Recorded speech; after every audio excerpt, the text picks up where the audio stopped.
like He's that? so shiny. Luigi! Eh? Huh? Time! Okay. Donkey.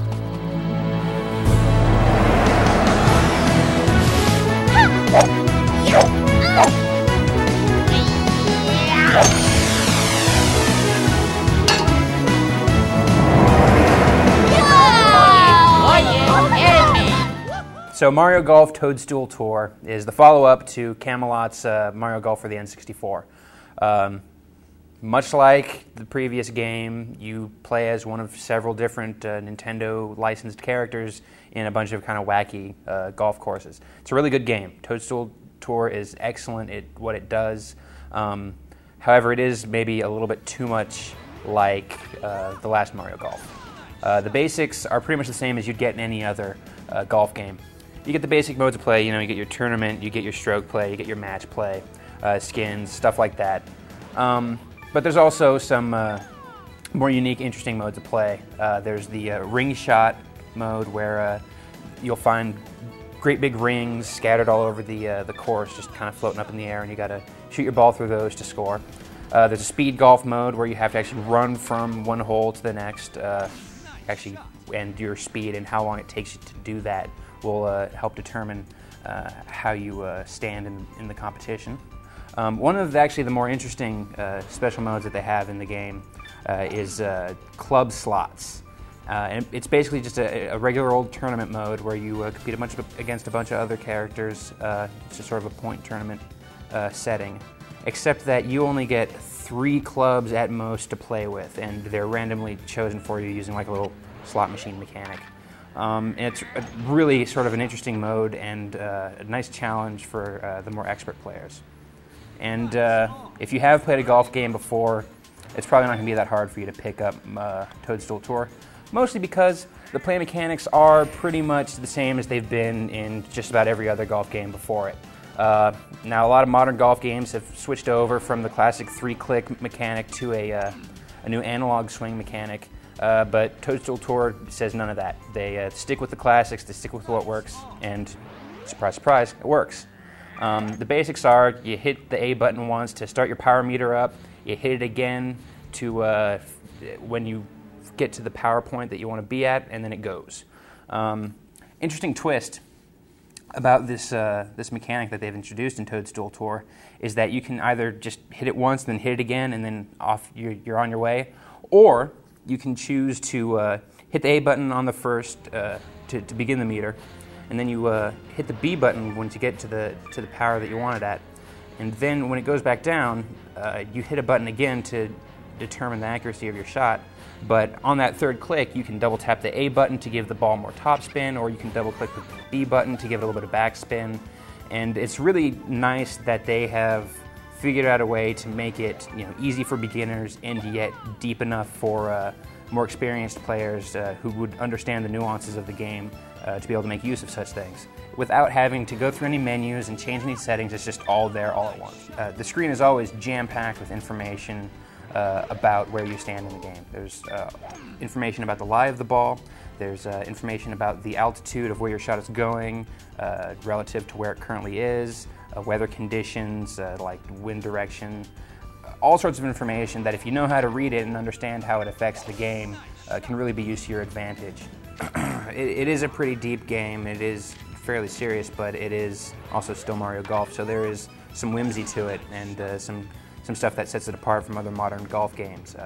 You'll regularly find fast fairway areas where if your ball lands on it, it will roll faster and further than it would normally. And you'll also find lots of enemies and just elements from previous Mario games along the course. You'll find chain chomps and thwomps that if you get too close to your ball, it's going to do bad things to it. You'll also find warp pipes where if you are able to get your ball into one end of a warp pipe, it'll come out further along on the course at the other end. Overall, the mechanics and the way the game plays, it's sharp, it's fun, it's easy to pick up, but there is depth to it. It would have been nice if they had kind of brought it up to times and included analog swing mechanic, but even without it, the game is still totally playable. It works, and so if it ain't broke, don't fix it. Graphically, Mario Golf Toadstool Tour gives you what you would expect from a top-tier Nintendo title. The game looks just really good. It looks sharp, it looks clean. All of the courses have a very, just a very particular Nintendo flavor to them. The first few courses that you play on do look sort of just like generic golf courses, but then as you get further in, just the courses start getting crazier. The first course that you'll notice where it just has jumped into the fantasy realm is an entire set of holes that is basically modeled after the opening levels in Super Mario 64, complete with like the princess's castle and the moat around it, and then the big hill level with the King Bob-omb on top of it. And it's just sort of referential stuff that if you have loved Mario games and if you've played a lot of Mario games, you'll pick up on lots of these just little sort of visual cues and jokes that are just really sort of fun to see. The characters themselves, which include a large cast of Mario-related characters. There's Mario, Luigi, Princess Peach, Daisy, Donkey Kong, Diddy Kong, Wario, Waluigi, Koopa Troopas, Boos, Shy Guys, Birdos, just so many characters. There's a ton of them, and they all look great. They've actually never looked better. Mario himself looks amazing, just really clean and sharp, well detailed, and there's a lot of detail just sort of in the outlying environments. And even though there does have this sort of overlying fantasy theme to the game, it sort of keeps itself rooted in reality with these just really clean, good-looking grass textures that just sort of tie the whole thing together.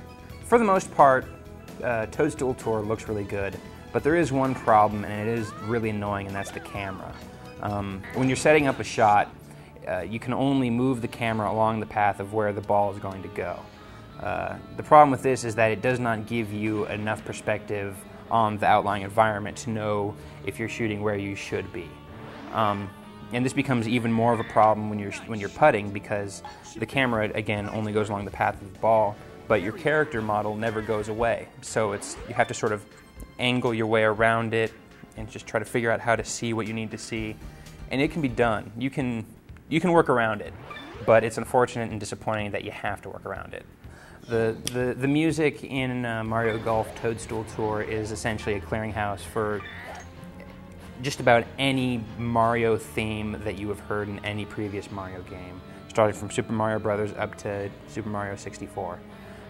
You'll recognize a lot of old familiar tunes that have sort of been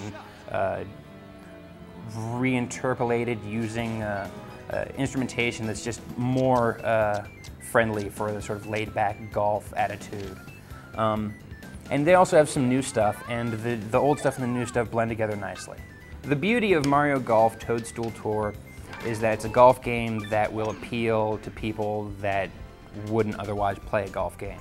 The mechanics are solid, it looks good, it has a really unique sort of whimsical feel to it. There are problems, specifically there's the camera issues, and also it's a touch too similar to the original Mario Golf for the N64, and considering that game came out 4 years ago, I personally would have expected them to do more with it. So if you don't have any attachments to the original Mario Golf for the N64, you should definitely check this one out.